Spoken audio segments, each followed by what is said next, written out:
Welcome to Lesson 1. In this course, we will list the components, historical breakdowns, and steps to restore public confidence in police legitimacy.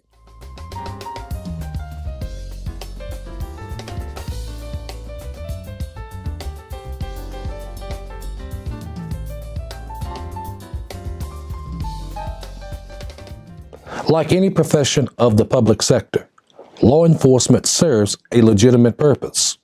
However, when the dynamics of human behaviors flow within the great sphere of its authority, individual or collective motivations can positively or negatively influence its legitimate value to the community. When we think of legitimacy, we find it as the ability to measure the value of something with logic, validity, justification by established laws or rules. Within the context of this course, police legitimacy is defined as the idea, belief that the police have the authority or right to dictate proper behavior and enforce the law. When put into further context, the key words in this definition of police legitimacy is authority or right. Whether you are assuming a position in a public office, either through election, appointment, or employment, your motivation must be aligned to the formal oath that you took as a sacred trust to the public in exercising authority and rights with competent character. Former United States President Calvin Coolidge makes it plain when he stated, "No one is compelled to choose the profession of a police officer, but having chosen it, everyone is obliged to live up to the high standards of its requirements." The high standards of police legitimacy are broken down into three components. The first is public trust and confidence in the police, with the belief that they are honest and strive to perform their duties with competent character, also with a focus on protecting communities against crime and violence.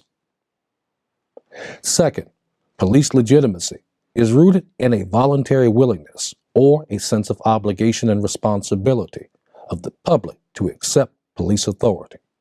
And third, police legitimacy involves the belief law enforcement actions are morally justified and appropriate to the circumstances. Consider the discernment of former United States Supreme Court Justice Louis Brandeis when he stated, "To declare that in the administration of the criminal law, the end justifies the means, to declare that the government may commit crimes in order to secure the conviction of a private criminal would bring terrible retribution." Now, what does this mean to you as a peace officer? When a code of law has been broken, you are the first contact of government authority within the various communities of your jurisdiction. Through the precise knowledge of your authority and man's rights to be treated according to the rules of law. While he may not like it, punishment for his behavior will be most acceptable when he feels the accuracy of the criminal procedures brought against him do not infringe upon his rights protected by the United States Constitution. Unfortunately, throughout American history, the terrible retribution that has undermined police legitimacy is not primarily the criminal element, but branches of governmental authority through the system of checks and balances. The legislative branch, which codified unjust laws. The executive branch, enforcing those laws in communities. And the judicial branch, upholding the unlawful actions of law enforcement, resulting in unfair convictions and sentencing. While many ethnicities in the United States, as cited in landmark cases, have been affected by the systems of checks and balances, research has best recorded past issues with negative impact, particularly in Black communities, who historically have not enjoyed the best relationships with the criminal justice system.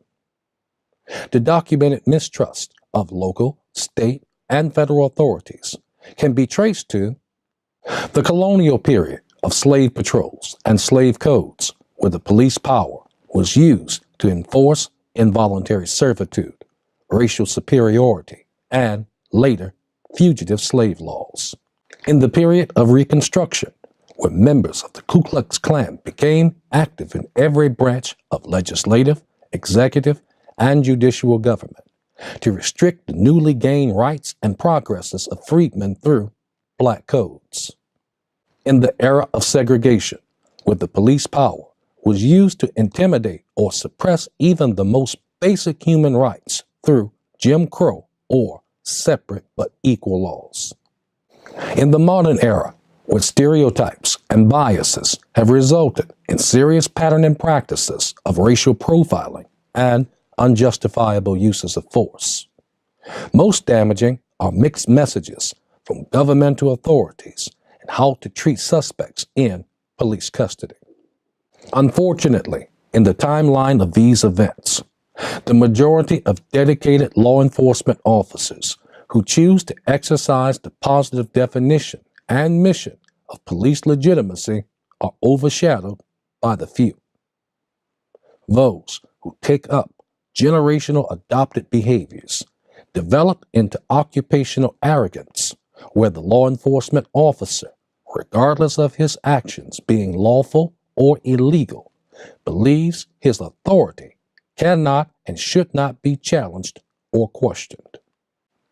Take, for example, in 2009, the Attorney General of the state of New Jersey, while investigating racial profiling by the New Jersey State Police, concluded that improper attitude and demeanor of officers towards the public was a nationwide problem.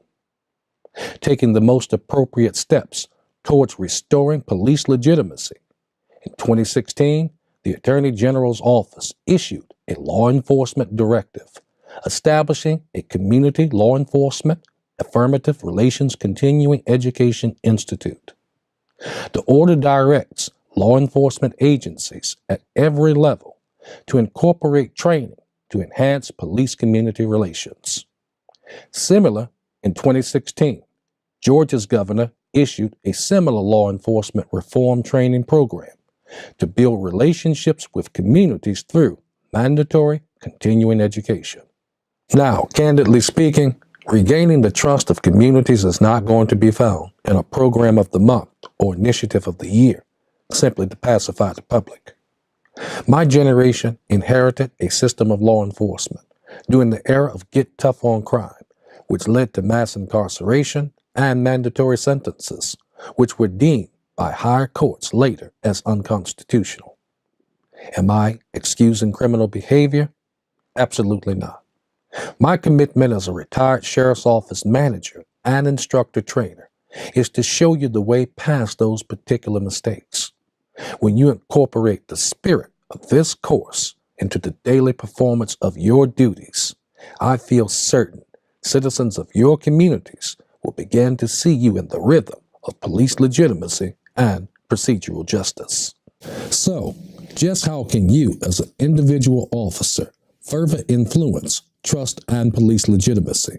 Please take a moment to download the handout from the resources, 5 Steps to Building Police Legitimacy.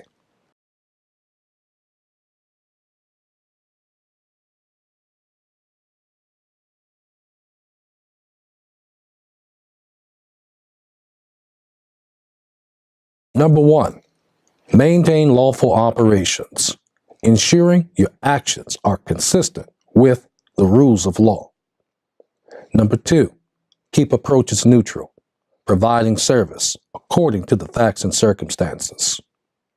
Number 3, treat citizens with dignity and respect, engaging members of the community with professionalism, regardless of sex, race, religion, sexual orientation, or socioeconomic status. Number 4, establish trustworthiness, being just and unbiased in your actions. And last, number 5, actively listen, allowing people the opportunity to be heard.